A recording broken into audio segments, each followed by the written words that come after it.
Good morning, my dear students.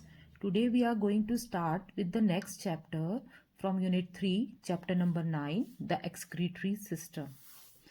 Now, in human, large number of metabolic activities occur in our body. Now, these metabolic activities produces large number of waste products like large amount of carbon dioxide and water are produced by metabolism of carbohydrates, fats and proteins. Means the large amount of carbon dioxide and water is produced by breaking down of carbohydrates, fats and protein in our body. In the same way, nitrogenous waste, a waste which contain nitrogen, is produced during the metabolism of proteins and another nitrogenous compounds present in our body. These nitrogenous waste products, urea, uric acid and ammonia, they become toxic and very harmful if they start accumulating inside our body. So, to eliminate these products out from our body, the system which works in our body is the excretory system. So, in this chapter, we are going to study about the details of same system, that is excretory system. Now, starting with the process, the definition of excretion. Excretion. Ex means out and crete means flow. So, the process of removal of chemical waste means mainly nitrogenous waste from the body, is known as excretion. In other words, we can say excretion is a process of removal of nitrogenous waste from our body. Excretion play a very important role in maintaining hemostatic or the balanced condition of the body. Now, organs which are concerned with the formation and storage or elimination of this nitrogenous waste in the form of urine, that constitute the excretory system. Now, excretory system or urinary system. Beta, excretion should not be confused with defecation. Defecation means passing out of feces, the undigested food through the rectum. That is the end part of the process of digestion.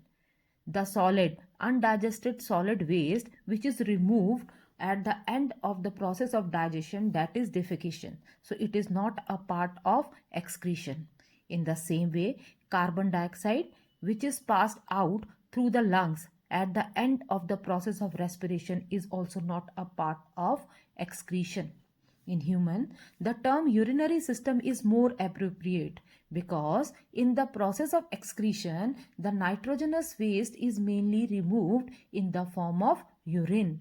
So, it is better to say urinary system in place of excretory system, that is the elimination of nitrogenous waste product from the human body.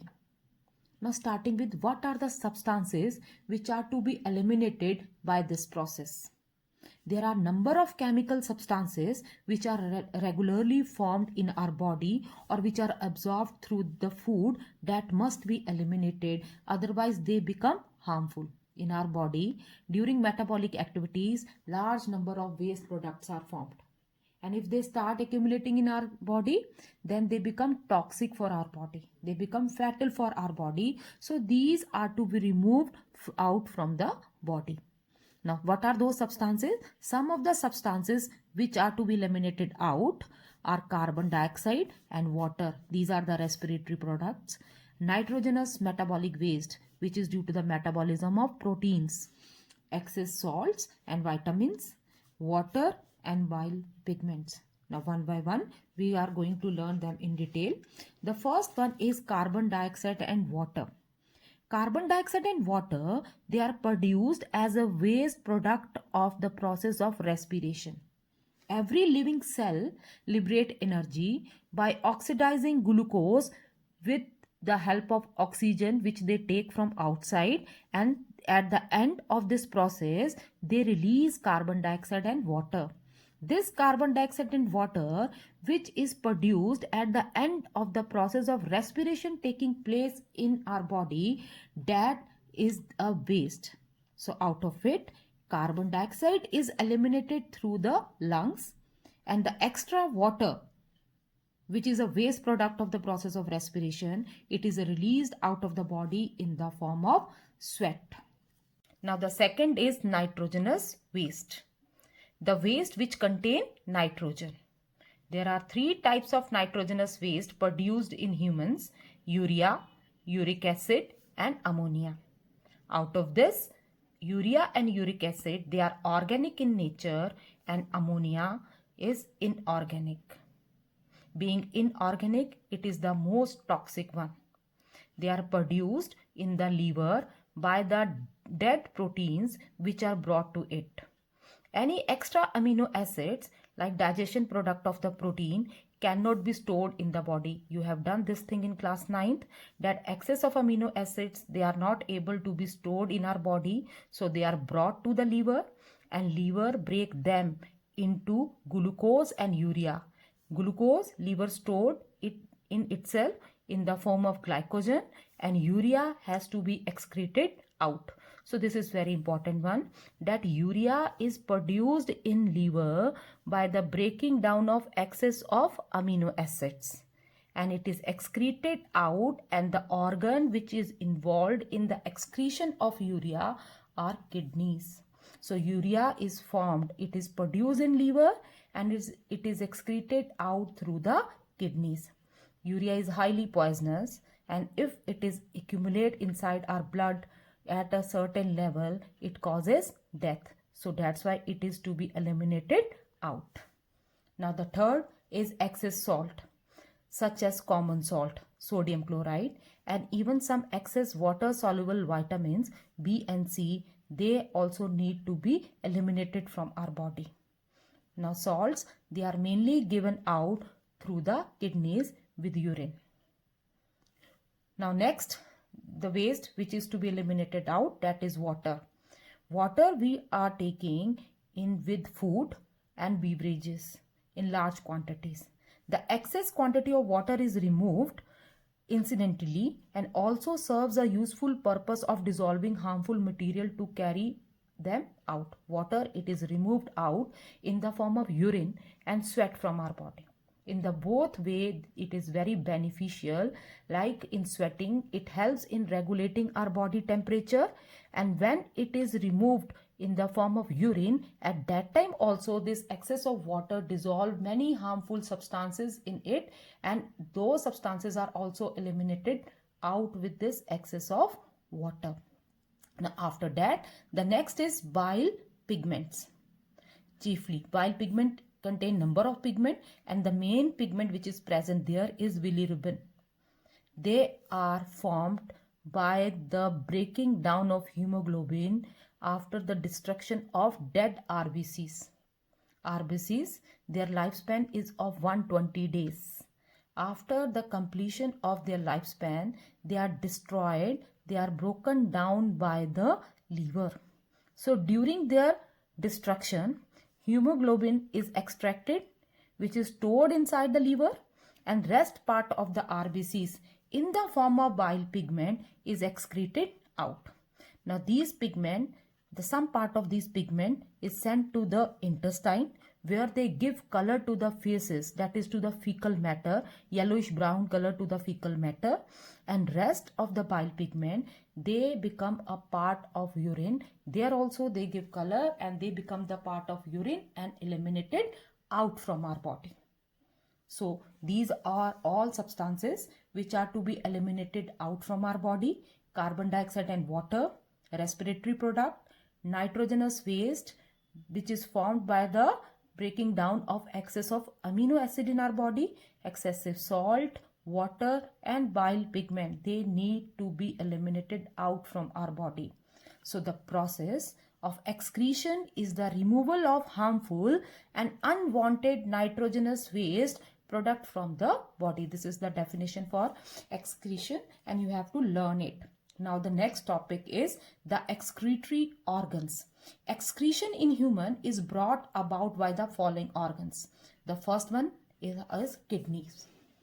Now kidneys, these are the primary excretory organs, eliminating nitrogenous waste, mainly urea, from the blood and throwing it out in the form of urine. The most important excretory organs, primary excretory organs, they are kidneys.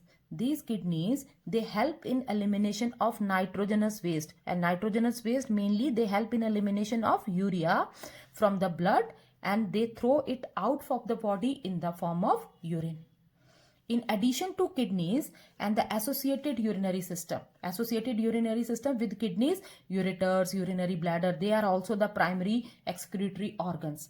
In related addition to these primary excretory organs, the following accessory excretory organs also help in removing waste substances from the body. The second is skin. Sweat excreted by the sweat gland of the skin primarily excrete water and sodium chloride along with small amount of urea and lactic acid. Sweat gland pass out sweat only when required for cooling, so truly they are not excretory. Skin contain large number of sweat glands. This also you have done in class 9th, and these sweat glands, they help in elimination of excess of water along with excess salts and urea in the form of sweat. Actually, these sweat glands, they are meant to regulate the body temperature. They help the body in giving cooling effect by the process of evaporation of sweat. So in that way, they only help in regulating our body temperature. That's why they are not excretory in function. The next accessory excretory organs are lungs. But lungs, they excrete carbon dioxide from our body through the expired air. Liver, they detoxify ammonia by converting it to urea, inorganic nitrogenous waste ammonia. It is detoxified by liver as it convert ammonia into urea, and then that urea, it become a part of urine and it is eliminated out. Liver also break down bad cholesterol, alcohol, nicotine and another drugs which are taken by the humans. So these are all excretory organs present in our body. Now let's begin with the progress check given on page number 114. The first, given below is a list of substances. Select the one that needs to be eliminated from the body. Excess water, urea, carbon dioxide, excess common salt and uric acid. This will be the answer. Now give two examples of the following. Nitrogenous waste, urea, uric acid. Bile pigments, bilirubin and urochrome. Main excretory organs, kidneys, ureters. Accessory excretory organs, skin, lungs. Water soluble vitamins, vitamin B and C. So with this we have completed till the excretory organs. Now in next we are going to start with the urinary system, or the organs which involved in the process of excretion, that is excretory system.